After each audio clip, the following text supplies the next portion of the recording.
Mixed emotions surround Dr. Mike Looney's rejection of Metro's offer to become the next director of schools. Instead, he's staying in Williamson County. News Channel 5's Andrea Klein-Thomas has been following this whole process. And Andrea, I know you asked Dr. Looney if his decision was about money or politics. That's right, Rory, because he's getting a huge boost in his salary to stay in Williamson County. He's also had tensions with certain school board members. But today, Dr. Looney said those two things did not factor into his decision. He said his decision was made in what was best for him and his family.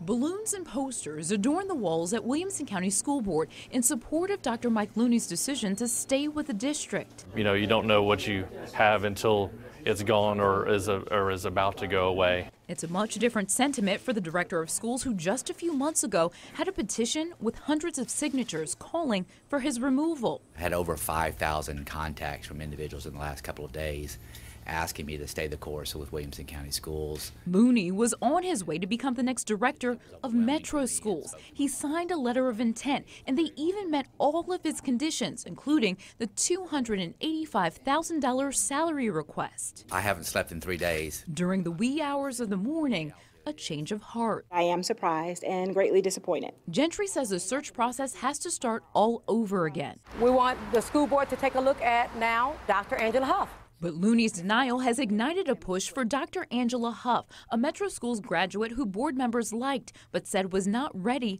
for the top job. Dr. Huff is coming from a county that is much more of a match in diversity of Davidson County. That, again, is a very great point in reference to her expertise. And we did not slate a second choice for that. We went with a candidate, as I've stated before, stood out from the other two.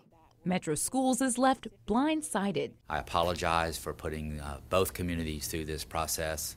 Now the district plans to regroup and move on. So the faith that we have in our teachers and our building leaders is not compromised by the fact that Dr. Looney chose to not accept this offer. Now the Metro School Board has to determine if they'll continue with the search firm that came under fire at the beginning of this process. Meanwhile, Chief Financial Officer Chris Henson is the interim director of Metro Schools. He's done this before, and he said that he'll continue to stick with the strategic plan that's already in place. Reporting live from the newsroom, I'm Andrea Klein-Thomas, News Channel 5 HD.